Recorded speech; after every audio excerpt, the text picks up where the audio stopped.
How do you reconcile your sexuality with your faith? My guru said, pour the wine, light the candles, and make it loving. So I'm good. What was your first impression of me that attracted you? Being that I've always cared about the transgender community for issues that you understand and that I've shared with you. When I went to your Facebook page and I saw, like before we met, and I saw how you just stepped into your identity so bravely and shared it with the world and like talked about it so much, and that had not been my experience of that community. I was curious about, I was so curious. I was overtaken with curiosity and just intrigued by you, and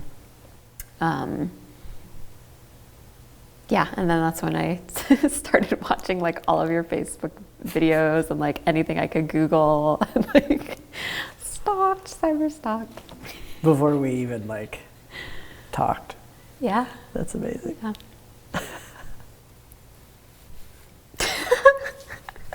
This isn't even that funny, but I'm a virgin, so it's funny to me.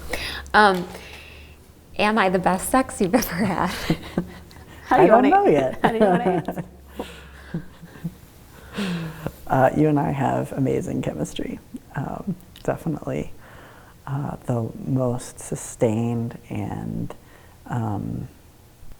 like uniquely like exactly what I want. I mean, we haven't even had sex yet, and it's been 2 years, and I am not a virgin, and I'm totally satisfied, and I think that says everything. Are you ever worried I may fall in love with someone else, and why? Yes. That was a quick answer. That's like my greatest fear in our relationship, is that you'll fall in love with somebody else, that you'll meet some like cisgendered, heterosexual, unproblematic, mediocre boy, guy, whatever, who's like rich and has his worst shit together and can give you babies, and so like all of my inferiority comes up. Like really I'm just afraid of my own inferiority, right? But it's like all the things that I can't or won't give you. You can give me babies in a different way. Yeah. We're just gonna have a different process. Yeah.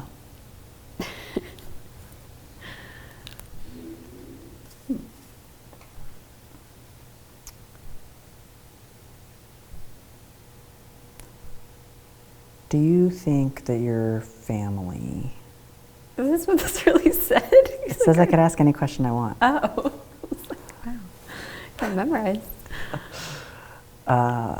Do you think that your family will ever really fully accept me? The only thing that my immediate family or my closest friends care about is that I'm ridiculously happy.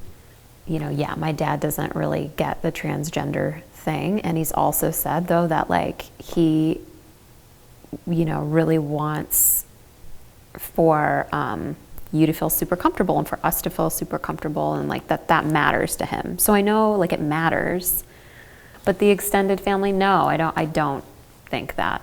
You know, it's a nice dream, and that's the work I think that we want to do in the world, is like educating people about sexuality and spirituality and how those things don't necessarily have to conflict in those ways, especially with traditional Christian interpretations of the Bible. But to try to imagine if they're going to get there in this lifetime, I don't know. What's the biggest sacrifice you've made that I haven't acknowledged?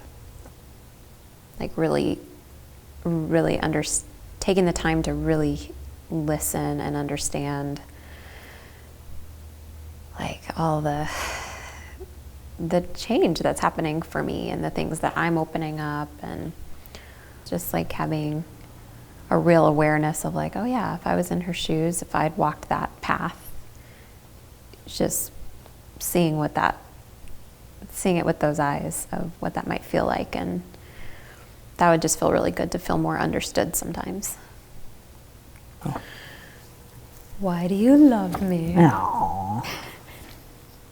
I love your energy. I love your love for the world. I love how positive you are. You know that thing, that Sarah Lawrence College thing that happened? I knew that was what you're thinking about. I mean, I remember like when I was fighting with those kids in front of all that huge audience, you know, and how terrifying it was, because I was just so afraid that I was going to go off, because I was like right on the edge of just being like, you don't know what you're talking, you know what I mean? Like, and you were just sitting there and you were like cross-legged on that first row seat, and you were just beaming, like you were just beaming at me, and I just kept looking at you, and I just kept saying like, the next right thing, what's the next right thing, what's the next right thing, get through this, just get through this, you know. And I would not have been able to do that if you hadn't been there. Like, I mean, and I could just tell the way you were sitting there and you were beaming it at me, it was like you knew I was going to get through it. I didn't know I was going to get through it, but you knew, you know. And I was like, just stay with me. And then we went to dinner, and I got all Italian and vented how mad I was that they treated you that way. Yeah. Are you scared I'll hurt you emotionally? How and why? I know it's like kind of cheesy, but I don't know. But, you know, in like the Christian faith, they say like, you know, whatever you want, ask in Christ's name. And so a lot of times when I'm at my altar in the morning and I'm praying, I ask in Christ's name that you will be the vessel that God has chosen for me to love me for the rest of my life better than any man ever has.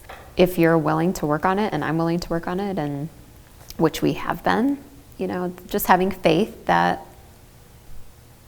you'll learn how to love me even better, and I will with you if we just keep working at it and enjoying the journey together.